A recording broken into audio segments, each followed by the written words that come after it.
এই কষ্টের জন্য আমি আমার অবস্থান থেকে চট্টগ্রাম শহরে বসবাসকারী সকল নাগরিকের কাছে আন্তরিকভাবে দুঃখ প্রকাশ করছি। আমরা চেষ্টা করছি যত দ্রুত সম্ভব এই সমস্যাটা থেকে মানুষকে বের করে নিয়ে আসা যায়। মাননীয় স্পিকার, ধন্যবাদ। আচ্ছা বলুন, আমরা শুনি। অনেক ধন্যবাদ মাননীয় স্পিকার। সব মশার বিরুদ্ধে সুরক্ষা দিতে এলো বসুন্ধরা এক্সট্রিম অ্যারোসল, মশার বিরুদ্ধে এক্সট্রিম সুরক্ষা। চট্টগ্রামের সবচেয়ে বড় সমস্যা জলাবদ্ধতা। এই মুহূর্তে চট্টগ্রামের মানুষ পানিতে ভাসছে।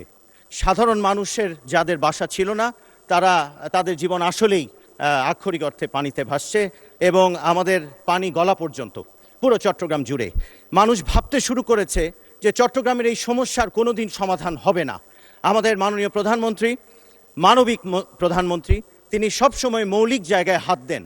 চট্টগ্রামের জন্য যদি প্রথম একটি কাজ করতে হয় তাহলে আমাদের এই জলাবদ্ধতার সমস্যাকে নিরসন করতে হবে এবং সেজন্য এই মুহূর্তে আমাদের পত্র পত্রিকা মিডিয়াতে যেভাবে আমরা দেখছি সেটাকেই যদি আমরা চিন্তায় আনি তাহলে আমাদের দেশীয় এবং বিদেশি বিশেষজ্ঞদের দিয়ে এমন একটি ব্যবস্থা অন্তত কয়েক বছরের মধ্যে আমাদের দাঁড় করাতে হবে যেখানে মানুষ আমাদেরকে যে ভোট দিয়ে বারবার সংসদে পাঠায় এবং নেতাদের উপরে ভরসা করে, জনপ্রতিনিধিদের উপরে, সেই জায়গাটার একটু ধন্যবাদ মাননীয় সদস্য।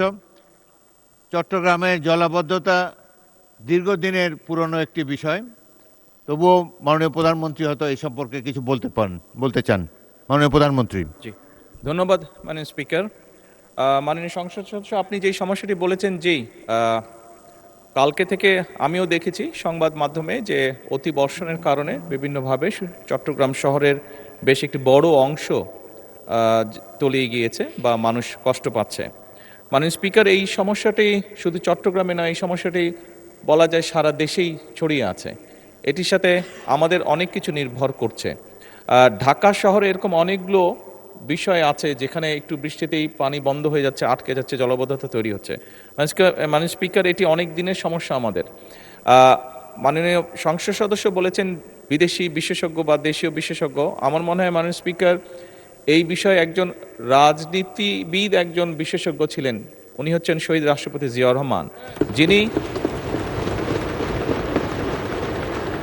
যিনি সমগ্র বাংলাদেশে খাল খননের মাধ্যমে যেমন পানির রিজার্ভার তৈরি করেছিলেন, একইভাবে বন্যা বা জলবদ্ধতাও দূর করেছিলেন। এবং মাননীয় স্পিকার, আমাদেরকে ঠিক একই কাজে আবার ফিরে যেতে হবে। বর্তমান সরকার কর্মসূচিটি নিয়েছে, খাল খনন কর্মসূচি।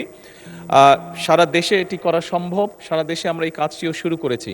শহর অঞ্চলগুলোতে যেটি সমস্যা হচ্ছে মাননীয় স্পিকার, বিভিন্ন যেই লেকগুলো আছে শহরের ভিতরে বা যেই ড্রেনগুলো, বড় নালাগুলো আছে, খালগুলো আছে, এইগুলো আমরা বিভিন্ন জিনিস ব্যবহার করি, যেমন প্লাস্টিক বোতল, পলিথিন ছাড়াও বিভিন্ন জিনিস যেগুলো ব্যবহার করে আমরা যারা বসবাস করছি তারা অসচেতনভাবে এইগুলো দিয়ে আমরা এই খাল বিলগুলোকে বন্ধ করে দিচ্ছি। সরকার বিভিন্ন জায়গায় খাল খননগুলো করছে, এই ড্রেনগুলোকে ক্লিন করার চেষ্টা করছে। ঢাকা শহরে কয়েকটি করা হয়েছে, এর মধ্যেও বিভিন্ন ডিপার্টমেন্ট, কিন্তু 7 থেকে 10 দিনের মধ্যে গিয়ে মাননীয় স্পিকার আমরা দেখছি যে আবার মানুষজন অসচেতনভাবে এইগুলোতে বিভিন্ন ময়লা ফেলে জিনিসগুলোকে ব্লক বা ময়লা করে দিচ্ছে।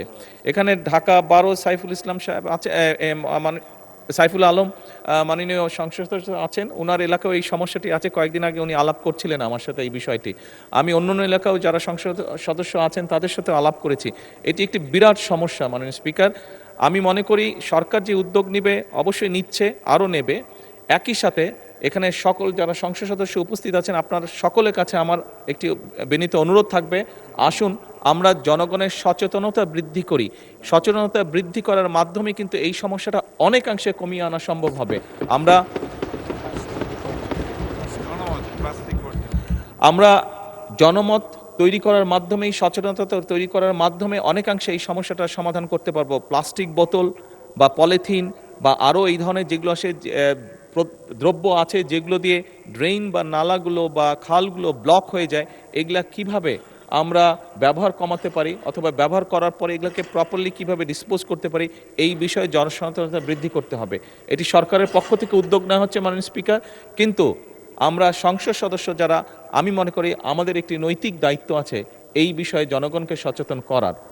একই সাথে আমি মাননীয় সংসদ সদস্যকে বলতে চাই যে এরই মধ্যে চট্টগ্রাম সিটি কর্পোরেশনের যে প্রশাসক আছে ওনার সাথে আমার কথা হয়েছে, উনি এর মধ্যেই চেষ্টা করছেন, কিন্তু এখন তো এটা অনেক বড় একটা ওয়াটার লগ হয়ে গিয়েছে, স্বাভাবিকভাবে একটু সময় লাগবে।